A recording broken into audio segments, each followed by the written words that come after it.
In this video, we're going to review the Elgato Wave Mic 3. This is a cute little USB microphone that Elgato actually designed in collaboration with Lewitt, so you can expect really great sound quality out of this. It has a couple of really cool features with it as well. The main thing that is kind of an issue with this microphone to me, though, is it is USB only. Now, Elgato did send me this microphone for free for purpose of making this video, but in this video, we're going to just be going over my thoughts on this microphone, the sound quality of it, and who I think it's for in the real world.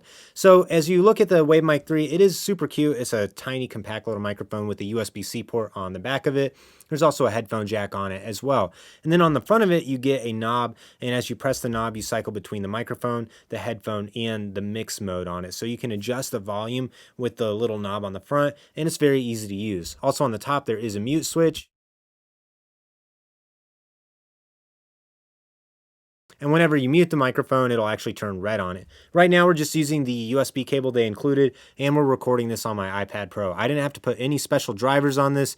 I just opened up the Apple Voice Memos app and hit record, and it started working. So it's really great that this is class compliant. It uses a 24-bit driver on it as well. You get really great sound quality out of it. They include this little desktop stand in the box, and there's also a thread adapter if you want to use it on one of the Elgato boom arms.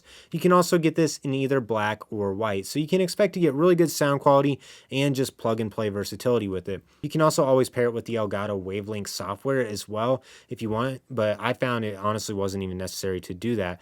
This does have the frequency response range that starts off at 70 hertz, so that gives you a nice natural low end roll off at the bottom end. That's going to help your voice cut through really well when using this mic without having to do any EQ in post. I just found it has a really good natural sound quality to it. I think the biggest drawback to this microphone is the fact that there's no XLR jack on it, because this is really just designed to be used as a USB microphone for streaming or for voice calls or for Zoom meetings, things like that. And it does a good job at it. It's really cool, minimal, low profile, and it looks nice as well. I just wish that for a microphone with this level of sound quality that I had the versatility of using it with my other pro level equipment using an XLR jack on it. And if you look at it, you can tell an XLR cable really wouldn't fit anywhere on it, but I think they could have tweaked the design of it just a little bit to allow for the capability of using either XLR or USB. But in the Elgato world, you have to just get the correct microphone depending on the setup you want. So you could get the Wave Mic DX if you want to have the XLR jack. But this one sounds a lot better than the Wave DX, and also this is a condenser microphone,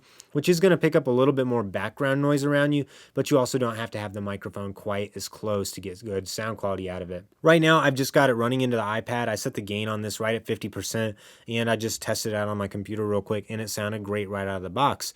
So I think this microphone is really for anyone who wants a good sounding microphone, doesn't take up a ton of space, looks super minimal. You can also always add on the shock mount to it as well if you want to put it on a bigger mic arm. They do give you a little thread adapter in the box as well if you don't want to use the shock mount. There's also a pop filter you can buy separately as well that's going to do a good job at blocking out unwanted plosive sound. Here's a quick plosives test of the microphone without the pop filter. Peter Piper picked a peck of pickled peppers. Now here we've installed the pop filter. Peter Piper picked a peck of pickled peppers. So the Elgato Wave 3 does go for about $150, which I think is a steep price to pay just for a microphone that uses USB only. So there's no XLR capabilities with this. I think you should buy this mic if you just want to get a mic that sounds really good and looks so sleek and minimal, because it looks really cute on your desk. You can easily move it out of the way. It's got this nice little weighted desktop stand. Just move it off to the side when you're not using it, and if you've got a meeting or something, you can just put it right in front of you. No one's going to complain about how this mic looks. It doesn't look like a crazy intense microphone like a Shure SM7B, and if you don't use it with the shock mount, it's still going to have the super low profile look. So this is going to be for the user who really wants a simple, minimal looking USB microphone that's nice and small and compact, looks kind of cute too, and is very easy to move in and out of your setup depending on what you're doing on any day. So it's going to be good for gaming as well as for online meetings, video calls, or if you want to just record some super basic voiceovers as well. If you have any other questions about the Wave Mic 3, leave a comment down below. I'd love to answer them. Like this video, subscribe to the channel so you don't miss out on any upcoming content. If you're interested in buying this mic, I do have links to buy in the description below.